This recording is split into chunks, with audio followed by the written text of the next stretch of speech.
നമസ്കാരം. ദേവസൈന്യയിലേക്ക് സ്വാഗതം.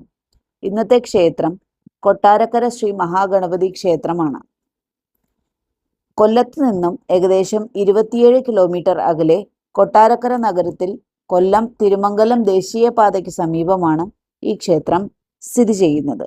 സാധാരണ ഒരു ക്ഷേത്രത്തിന്റെ കെട്ടും മട്ടും മാത്രമാണ് കൊട്ടാരക്കര ക്ഷേത്രത്തിനുള്ളത്. എടുത്തു പറയാനായി ഒരു സ്വർണ്ണക്കൊടിമരവും അടുത്ത കാലത്ത് നിർമ്മിച്ച ഒരു ഷീറ്റും മാത്രമാണുള്ളത്. ശിവന്റെ നടയ്ക്ക് നേരെ പണിത ഭഗവത് വാഹനമായ നന്ദിയെ ശിരസിലേറ്റുന്ന സ്വർണ്ണക്കൊടിമരത്തിന് അധികം പഴക്കവും വലിപ്പവുമില്ല. തെക്കേ നടയിൽ ഗണപതിയുടെ നടയ്ക്ക് നേരെയും പ്രവേശന കവാടമുണ്ട്. തെക്കു പടിഞ്ഞാറു ഭാഗത്ത് ചെറിയ ശ്രീകോവിലിൽ ശാസ്താവ് കുടികൊള്ളുന്നു. കിഴക്കോട്ട് ദർശനമായി കുടികൊള്ളുന്ന ശാസ്താവിന്റെ നടയിലാണ് ശബരിമല തീർത്ഥാടകർ മാലയിടുന്നതും കെട്ടുനിറയ്ക്കുന്നതുമെല്ലാം. ശാസ്താ നടയുടെ അടുത്താണ് നാഗദൈവങ്ങളുടെ പ്രതിഷ്ഠ. നാഗരാജാവായി വാസുകിയും നാഗയക്ഷിയും പരിവാരങ്ങളും അടങ്ങുന്നതാണ് ഈ പ്രതിഷ്ഠ. വടക്കു പടിഞ്ഞാറു ഭാഗത്താണ് സുബ്രഹ്മണ്യ പ്രതിഷ്ഠ. ബാലസുബ്രഹ്മണ്യ ഭാവത്തിലുള്ള ഭഗവാനാണ് ഇവിടെയുള്ളത്. കിഴക്കോട്ട് ദർശനമായി കുടികൊള്ളുന്ന സുബ്രഹ്മണ്യന്റെ നടയിൽ ഷഷ്ഠിവ്രതവും കാവടിയും വിശേഷമാണ്. ശ്രീകോവിൽ സാമാന്യം വലിപ്പമുള്ള ഒറ്റ നില വട്ട ശ്രീകോവിലാണ്. കരിങ്കല്ലിൽ തീർത്ത ശ്രീകോവിലിന് 100 അടി ചുറ്റളവുണ്ട്. ഇതിനകത്ത് 3 മുറികളാണ്. അവയിൽ പടിഞ്ഞാറേ അറ്റത്തുള്ളതാണ് വിഗ്രഹം പ്രതിഷ്ഠിച്ച ഗർഭഗൃഹം. ഇത് 3 തരംതിരിച്ചിരിക്കുന്നു. ഇതിൽ ഒരു ഭാഗത്ത് കിഴക്കോട്ട് ദർശനമായി ശിവഭഗവാനും മറുഭാഗത്ത് പടിഞ്ഞാറോട്ട് ദർശനമായി പാർവതി ദേവിയും രണ്ടിനുമിടയിൽ തെക്കോട്ട് ദർശനമായി ഗണപതി ഭഗവാനും കുടികൊള്ളുന്നു. 3 വിഗ്രഹങ്ങൾക്ക് 3 അടി വീതം ഉയരമുണ്ട്. നിത്യേന ഇവയ്ക്ക് അലങ്കാരങ്ങൾ ചാർത്തി വരുന്നു. ശിവന് പ്രിയപ്പെട്ട കൂവളമാല, തുമ്പപ്പൂമാല, രുദ്രാക്ഷമാല എന്നിവ കൊണ്ട് ശിവലിംഗത്തിന്റെ 3/4 ഭാഗവും സാധാരണ സമയത്ത് മറഞ്ഞിരിക്കും. വിശ്വപ്രകൃതിയുടെ മൂല തേജസ്സിനെ ആവാഹിച്ചുകൊണ്ട് 3 ദേവതകളും കൊട്ടാരക്കര ശ്രീലകത്ത് വിരാജിക്കുന്നു. ശ്രീകോവിലിന്റെ പുറംഭിത്തികളിൽ ചുവർച്ചിത്രങ്ങളോ ദാരുശില്പങ്ങളോ കാണാൻ സാധിക്കില്ല.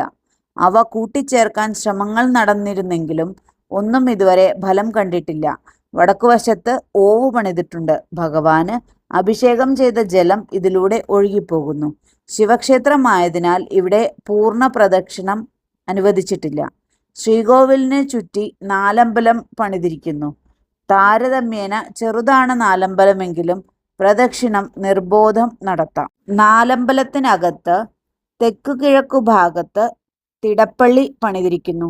ഉണ്ണിയപ്പത്തിന്റെ സ്വാദ് നിത്യേന അലയടിക്കുന്ന ഈ തിടപ്പള്ളിയിലേക്ക് ദർശനമായാണ് ഗണപതി ഭഗവാന്റെ പ്രതിഷ്ഠ നടത്തിയിരിക്കുന്നത്. തൻ്റെ പ്രിയ നിവേദ്യമായ ഉണ്ണിയപ്പം ഉണ്ടാക്കുന്നത് ഗണപതി നേരിട്ട് കാണുന്നു എന്നാണ് സങ്കല്പം. വടക്ക് കിഴക്കേ മൂലയിൽ കിണറും പണിതിട്ടുണ്ട്.